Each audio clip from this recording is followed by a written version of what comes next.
let's go to Kristen. Good morning. Good morning. Hi, my name is Krista Melhofer, and I'm the Program Administrator for People First of Washington.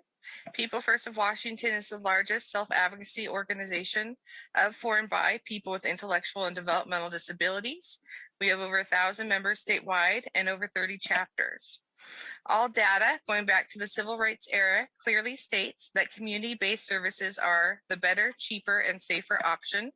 17 other states have shut down their institutions, and Indiana has graciously provided the blueprint that they called the 317 plan. It's posted on our website, along with links to the Olmstead decision, a decision which Washington State may be out of compliance with.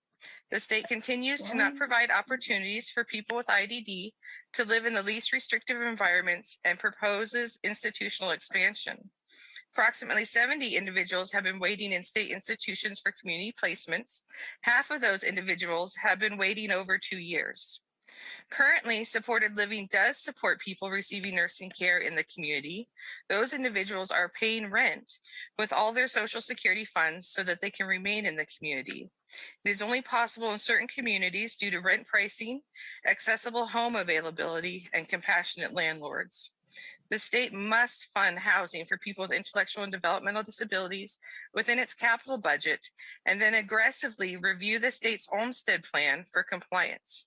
As you are considering what to fund, please read Disability Rights Washington's January report detailing the safety risks people with disabilities face in our institutions.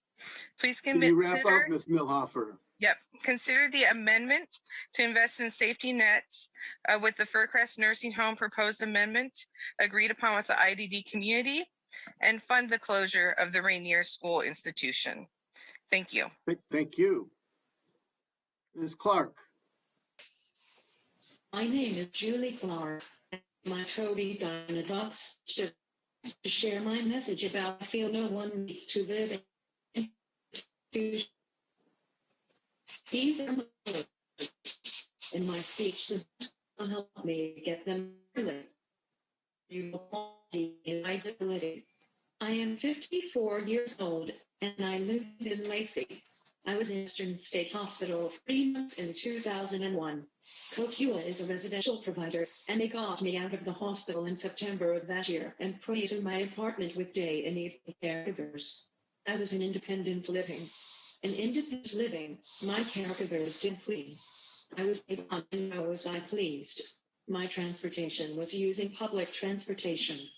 Being independent was especially important to me because I could set my schedule.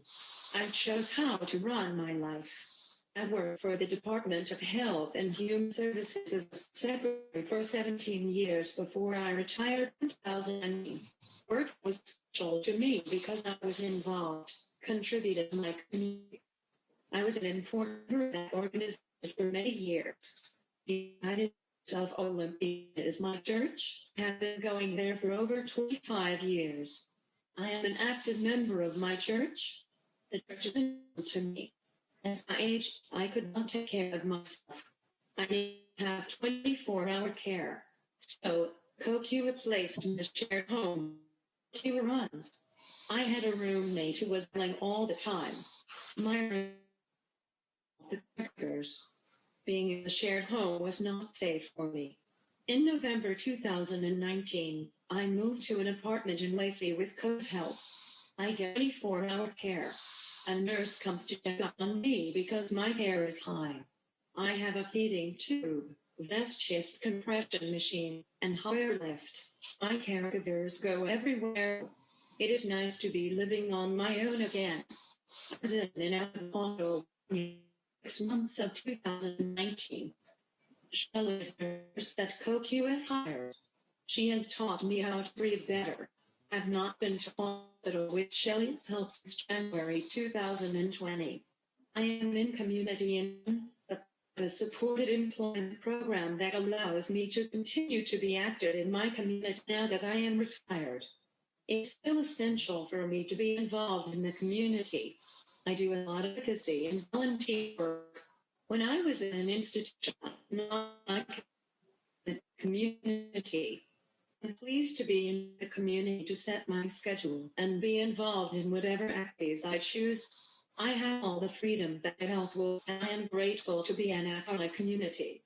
A group of self-advocates was formed known as the Shut Them Down Coalition, and I am a member of this group.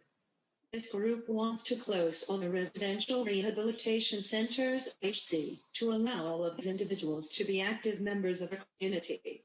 I strongly believe that all disabled people should live in the community and that nobody should in HC. Will you sign a petition to shut down? Thank you, Ms. Clark. Robert Wardell. Hi, Madam Chair, and Madam Speaker. My name is Robert McDowell Wardell. I'm a self-advocate with different variety of things. I used to live at Rainier State School in the 1980s.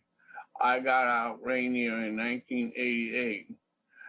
I would like to see someday that the program gets fixed so that we're not putting people back in the RCs. Thank you. Thank you, Robert. And Eric Mathis. Good morning, chair members and chair. My name is Eric Mathis. I live in the 34th Legislative District. I enjoy living in the community. However, back in the 70s, when my mom told me when I was old enough, when I was just a baby, the delivery doctor told my mom to put me as a retarded person into a institution, and my mom right away said, "No, I want my son to live in the community." So I am grateful to be living in the community, involved with this Shut Them Down Coalition, which I'm a member of, and yes to housing, because I do live alone in an apartment, doing well. No to the First Crest Nursing Home, so help us shut them down, and also no to the Furnace Hospital. Thank you for your time. Thank you, Mr. Mathis. Thanks for your story. You bet. Mr. Vice Chair. Thank you, Mr. Chair. I'd like to invite Anthony Nash, Hosey Schindler to testify. Yeah, my name's Anthony Nash. I live in the 8th Legislative District, and I am a self-advocate, and I am on 10A because I believe that all those funds for the RHC should be put towards community living for the DD community, because as for a person who has been through that program, I have been treated horrible, and when I got put in housing, I got treated well. I got independence, freedom to do what I want. I'm married, and I have a full-time job because I got to be in the community and not in the RHC. So I employ you to please shut down the Rainier School and Fircrest, because people need to be put in the community where they can live life. And that is the American dream for everybody. And we invite you to come to the Shut 'Em Down Coalition and experience what we talk about, because I myself am a member of the Shut 'Em Down Coalition, and I'm part of many other public policy legislative groups that work on public policy. Thank you. Thank you, Mr. Nash. Josie Schindler. Hello, my name is Josie Schindler. My oldest brother, Robert Schindler, was put in an institution. I don't know how old he was when he was put in an institution at the Rainier School, but me and my older sister, we learned that he was there, and I was not 18 at the time. By the time we tried to my sister did more of the work than I did because I was only 18 at the time. But he was not happy at the Rainier School. And we used to go and visit him there. And he used to even try to follow us to our cars. And I have a pesky cat. And so I would like you guys to shut these institutions down as well. And I've had friends and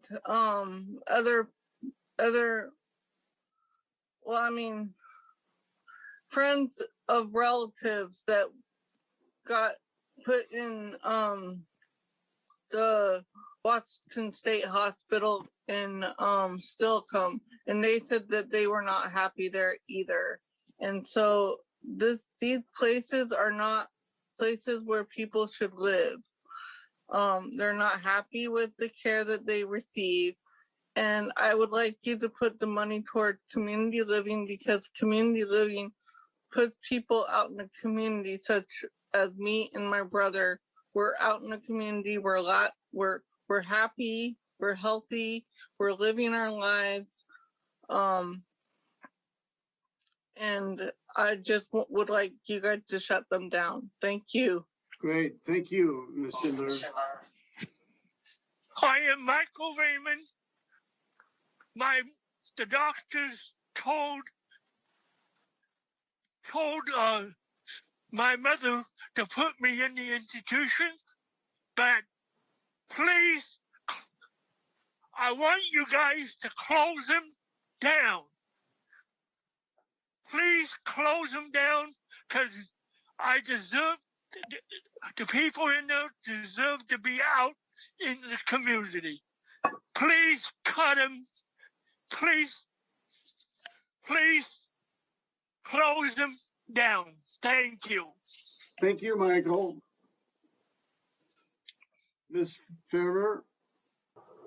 Thank you, Chair Theringer, and members of the committee. I'd like to first start by echoing what Mike Raymond just said and say that I'm Daria Farvar with Disability Rights Washington. We strongly oppose building a $612 million forensic hospital on the grounds of Western State Hospital, and oppose building a $120 million nursing facility for folks with developmental disabilities on the grounds of Fircrest. First, for the forensic hospital, simply put, the requested 350-bed hospital does not provide treatment and is not necessary. DSHS's own bed analysis does not support this request and does not take into consideration the state's investment in TrueBlood implementation. The nursing facility. People with developmental disabilities should not be forced to live in segregated institutions in order to access the care they need. DSHS reports show that people with acute support needs can be successfully served in the community where they prefer to live. Lastly, we appreciate the $8 million allocated to build 2 new crisis stabilization facilities in King County as part of the TrueBlood settlement agreement. However, we are concerned, and I've heard from local experts that based on similar prior construction projects, that this is not enough. We urge you to allocate additional funds here. Instead of spending $732 million on ineffective ways to serve folks with disabilities, please invest in supportive housing and community services. Thank you for your consideration. Thank you. Jeremy Paul Norton. Yes, good morning, Chair Theringer and committee members. For the record, my name is Jeremy Norton Paul, and I'm the Executive Director of the Washington State Developmental Disabilities Council. We sincerely appreciate your investment in the Housing Trust Fund DD set-aside. But this morning, I'm also here to amplify the concerns of many people in the DD community who are disappointed to see a very large investment in a $123 million nursing facility in the House capital budget. We acknowledge the critical importance of providing state-operated nursing care, but the proposed model is outdated, segregated, and institutional. The DDC and other advocates developed an alternative proposal for community-based, state-operated nursing care. We were very pleased to see some of those elements incorporated into the other chamber's capital budget, including a pre-design of community nursing homes, and we respectfully request that you consider doing the same. You know, in Washington State, we so often talk about aging in place as being one of our guiding principles, and we believe it's our collective responsibility to ensure that principle is being applied equitably to the developmental disabilities community. And so we appreciate your leadership and the difficulty of the decisions ahead, and we're eager to be a resource as you identify a path forward. Thank you. Thank you. Ivona Smith. Ivona, welcome. Hello, thank you, Chair and members of the committee. My name is Ivanova Smith, and I represent Self Advocates and Leadership. Sadly, we have to oppose this bill due to the funding that is going to be allocated to the nursing facility at Faircrest. People numbers with have lived in these institutions and have been abused in these institutions. We don't think it's wise to put that nursing home on those grounds. Instead, this should be local community nursing facilities in people's local communities, and allow people to get nursing care in their homes and let people age in place. That people should be able to get nursing care in their local communities where they can stay near their friends and families and people that they know and who know of them. So I please ask you to reconsider that funding to making that nursing home on Faircrest and instead use it for community nursing care. Thank you very much. Thank you. Good morning, Diane. Good morning, Chair Theringer and members of the committee. My name is Diana Stadden. I'm with the Arc of Washington State, and we sent you a budget side by side this morning for the capital budget. We are strongly opposed to the nursing facility at Faircrest for $120 million. And in addition, by spending another more than $32 million on the adult training program at Faircrest, you're spending more than $150 million on institutional buildings. And yet the only funding for the community where the vast majority of people live is $5 million in the Housing Trust Fund. Even though there's more than 70 people in the RHCs who've been on a waiting list, some for years, to move to the community. The ARC drove the creation of our state school for kids with developmental disabilities more than 70 years ago. And it was because there were no community services then, but it's time to retire that model and put the homes in the community where the services are. The other body chose to not spend so much on the ATP by just relocating and repurposing a building for that training, which actually should be in the community. And the other body heard the voices of 99% of the DD clients that they included some community nursing homes in small settings. They also looked at generating revenue specifically for the land trusts that specifically benefit services for people with DD. So please stop the waste of the $150 million in institution and put the funding in community settings where people want to be. Thank you. Thank you. Is Cody Wells available? Hello, I'm Cody Wells. I'm the Vice President of the People First Board of State Directors. I'm also here to say that these institutions need to be closed. We don't need more institutions. I've been on my own for 21 years. I almost went in the group home when I was younger. The thing is, these institutions are not allowing these individuals to have a life. We have so many people on our People First groups, 30 chapters.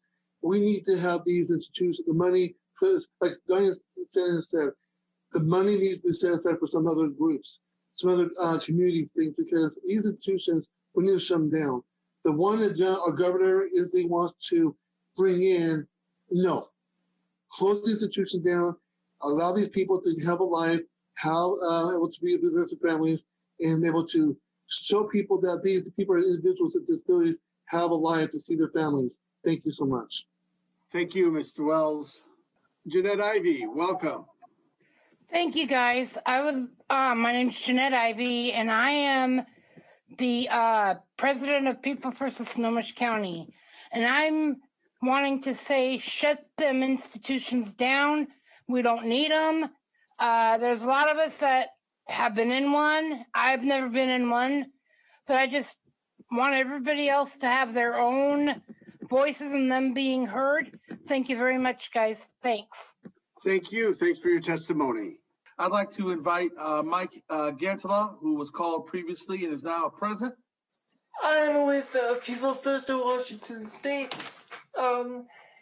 If it wasn't these institutions must be shut down, because without my mom, my dad, and my family, I would be put in an institution, and I have volunteer work in my community, but please shut them down as quickly as you can. Thank you. Thank you. Thank you for your testimony, Mike. Thank you.